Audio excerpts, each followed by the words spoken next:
What's up, Greenwall fans, or all of you esports enthusiasts that are interested in what's going on with OpTic Gaming? I want to give you guys just a little brief rundown of what we know, what the history of OpTic is, and what we might expect going forward with all of these rumors in the Immortals possibly buying into a majority stake of Infinite Esports and Entertainment, a group that currently technically owns the OpTic brand. Now, I do mostly Call of Duty videos, but I will be highlighting on all the different titles that are currently being represented by OpTic. So if you're new to this channel, welcome. If you're looking for information, hopefully I'll be able to provide it for you. Let's go into what we know so far. OpTic Gaming was founded in 2006 by Crew and Jay as a COD sniping team. Jay, coming over a couple of years later, will hand the team over to Hex, and it started to make its beginnings in the Modern Warfare 2 competitive scene for Call of Duty specifically, one of the first endeavors that OpTic starts to pursue competitively. The Halo team would start up in 2012. It would eventually be released in March of 2018, but they were undoubtedly one of the best teams to ever touch Halo in the last couple of years, as they found themselves not only a world championship, but also a 2v2 championship in 2018 prior to their release just before MLG Columbus. The OpTic Gears team, which of course is super famous in its own name, started up in 2016, where they instantly started building towards what would be known as one of the winningest teams in esports history. They have yet to finish outside of top 4 in any major event, including multiple championships and just all the notoriety that you would ever want to see out of a Gears scene. When it comes to Gears, it's very hard pressed to not hear OpTic come up in the conversation pool. Fast forward a little bit more as we'll go into the League of Legends side of things, where in 2017, OpTic becomes one of the 4 new franchises awarded in the newly formatted LCS. A process that the Immortals, who are big in this conversation, were not selected for. Now, granted, the League of Legends team has not been doing very well, but the fact of the matter was the franchise spot was achieved and OpTic was represented. You also got to keep in mind that there was at this time a Counter-Strike team that had been going through a lot of changes. Currently, it sits in the hands of a Danish squad, which again is just doing okay, if I'm being completely mild and generous about it. Fast forward now to 2017 and more official business. Hex opens up the company to potentially open up interest to new investing partners. Likely this is a move to get involved in the LCS franchising, but also the Overwatch League, which they were able to find themselves a bid with the Houston Outlaws team. Enter into that conversation Texas Rangers co-owner Neil Liebman and co-investor Chris Chaney, who would buy the organization name of Infinite Esports and Entertainment. Notice that in any OpTic team that's been released, it all happens after the time of 2017. Typically in 2018 is where we see a lot of roster liquidation and full releases.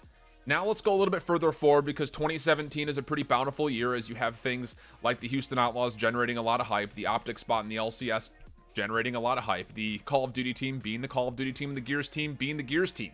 January 20th of this last year comes around, and OpTic goes up for public sale for the priority investment holdings at the asking price of $150 million.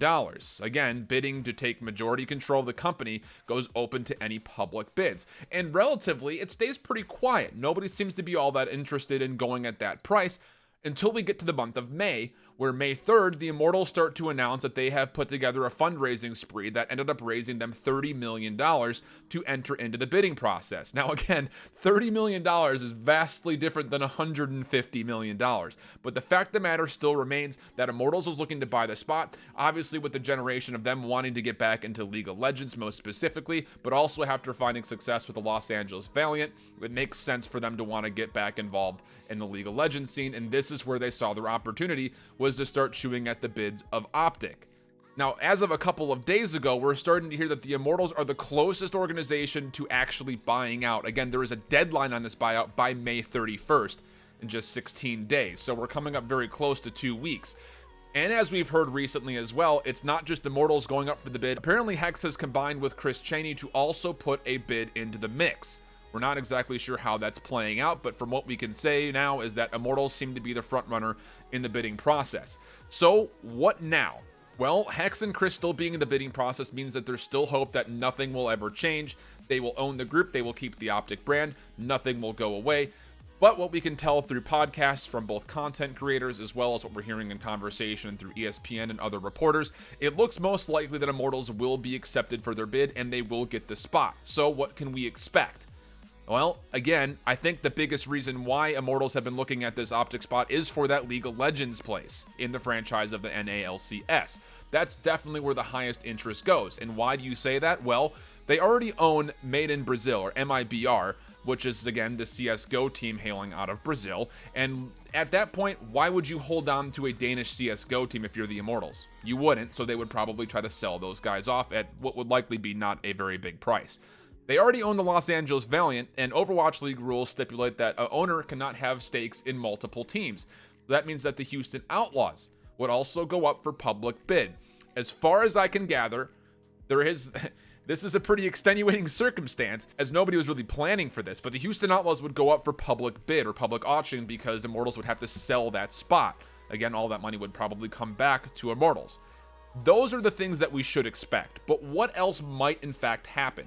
Well, the content team that currently sits under the name of OpTic are definitely in trouble simply because this is a discretionary buy. Will Immortals want to even keep a content creation team?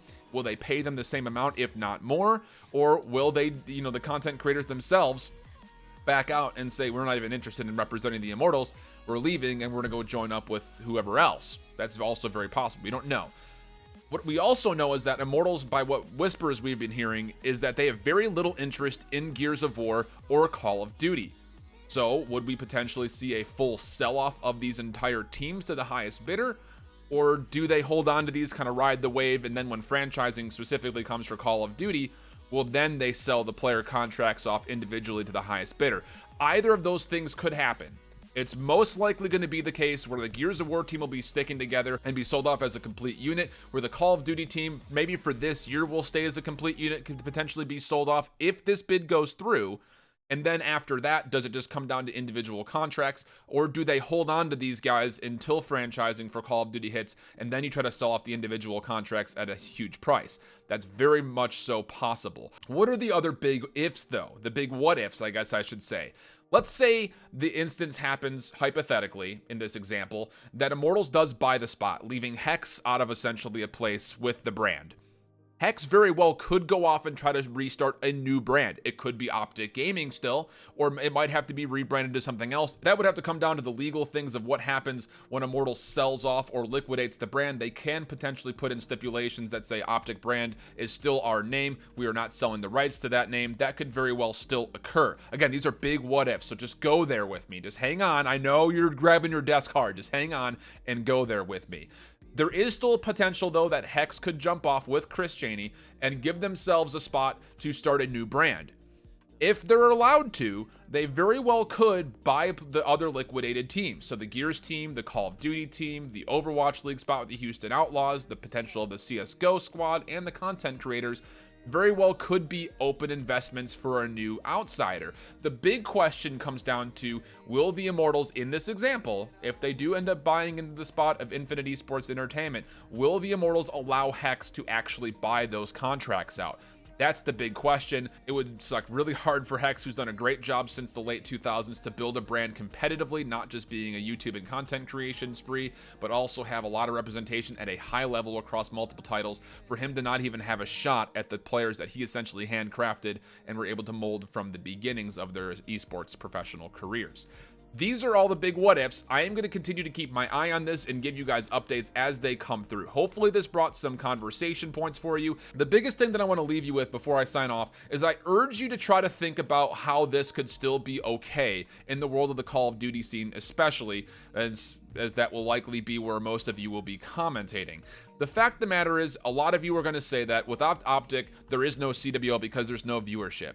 I hate to break it to you, but I'll be the bearer of bad news to you. The CWL is still going to happen, and it's still going to be successful enough for them to run it. Not having OpTic fans in the chat, the extra 5,000 to 10,000 people, whatever it may be, is not going to keep Activision from pushing forward this idea. They will stay the course if players like Scump and Crim and Dashy and TJ and Karma do not end up on the same team together. They will still be pushing forward even if those players decide they want to retire. This is not going to stop the CWL from franchising. So I urge you to take an outside perspective when you hear these reports. I know it's going to hurt because a lot of you guys have a big identity with that brand, and it's going to suck to not see it be represented, but let's face the facts, and I'll play the little violin here for you guys and be the bad guy.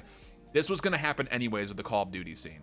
There was going to be no OpTic come 2020. It would have been the OpTic owners, maybe with a different name. You would not have seen the LA Green Wall. That would not have happened. Activision would not pitch that forward, likely as being a brand identity. So let's try to get through this together and let's see what happens as we go. There's still an opportunity here for Hex and Chris to potentially still win the bid, but beyond that, there is still an opportunity potentially, if they don't get the bid, to maybe even just buy out the individual teams and start something new under a new brand together. So hopefully we can take this journey together. Thank you for tuning in. I'll keep you guys updated as we go. Till next time, hope you keep holding it down. So long.